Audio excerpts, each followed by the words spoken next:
നമസ്തേ. UGC NET Sanskrit Traditional Subjects Code 73 2022 July 1 ഷിഫ്റ്റിൽ ചോദിച്ച ചോദ്യപേപ്പറിൽ നിന്നും നാലാമത്തെ യൂണിറ്റായ പുരാണേതിഹാസ എന്ന ഭാഗത്ത് നിന്ന് ഏതൊക്കെ ചോദ്യങ്ങളാണ് ചോദിച്ചതെന്ന് നോക്കാം. 7 ചോദ്യങ്ങളാണ് ഇവിടെ നിന്ന് ചോദിച്ചിട്ടുള്ളത്.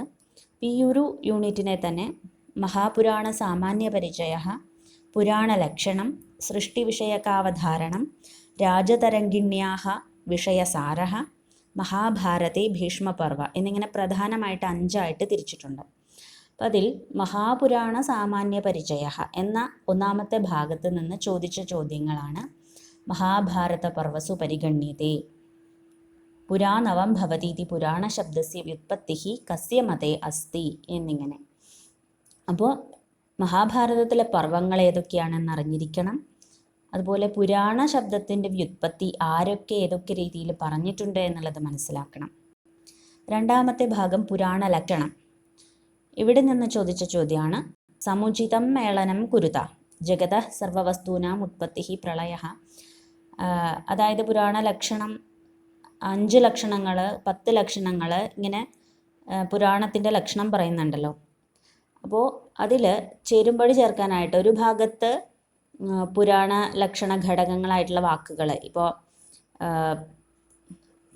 എന്താ പറയുക, സർഗ, പ്രതിസർഗ എന്നുള്ള വാക്കുകൾ, അതിൻ്റെ അപ്പുറത്ത് ലിസ്റ്റ് 2 ആയിട്ട് അതിൻ്റെ അർത്ഥം കൊടുത്തിട്ട് ചേരുംപടി ചേർക്കാനായിട്ട്. അതുപോലെ രണ്ടാമത്തെ ചോദ്യം പുരാണസ്യ ദശലക്ഷണേഷു നൈതദ് വർത്തതേ, പുരാണത്തിൻ്റെ ദശലക്ഷണങ്ങളിൽ പെടാത്തത് ഏതാണ്? അപ്പോൾ പുരാണ ലക്ഷണം കൃത്യമായിട്ട് അറിഞ്ഞിരിക്കണം. മൂന്നാമത്തെ ഭാഗം സൃഷ്ടി വിഷയകാവധാരണം. ഇവിടെ നിന്ന് ചോദിച്ച ചോദ്യങ്ങളാണ് പുരാണദൃഷ്ട്യാ കലിയുഗസ്യ മാനസമയഃ, പുരാണദൃഷ്ട്യാ ഏഷഃ സർഗഃ നാസ്തി, ഇങ്ങനെ ചോദ്യങ്ങൾ. നാലാമത്തെ ഭാഗം രാജതരംഗിണ്യാഹ കൽഹണവിരചിതായാഹ വിഷയസാരഃ. ഇവിടെ നിന്ന് ചോദിച്ച ചോദ്യം രാജതരംഗിണ്യാഹ സംബന്ധഃ അസ്തി, രാജതരംഗിണി ഏതുമായി ബന്ധപ്പെട്ടിരിക്കുന്നു എന്നൊരു ചോദ്യം ചോദിച്ചു. അവിടെ ഉത്തരം കശ്മീരേണ കൽഹണേന എന്നതായിരുന്നു. അഞ്ചാമത്തെ ഭാഗം മഹാഭാരതി ഭീഷ്മപർവ. ഇവിടെ നിന്ന് ചോദ്യങ്ങളൊന്നും കണ്ടില്ല. ഇങ്ങനെ പുരാണ ഇതിഹാസങ്ങളെപ്പറ്റി സാമാന്യമായിട്ട് ഒരു അവധാരണം ഉണ്ടെങ്കിൽ ഈ ഒരു ചോദ്യപേപ്പറിൽ വന്ന ചോദ്യങ്ങൾ നമുക്ക് ആൻസർ ചെയ്യാൻ സാധിക്കുമായിരുന്നു. പലർക്കും സാധിച്ചിട്ടുണ്ടാകും.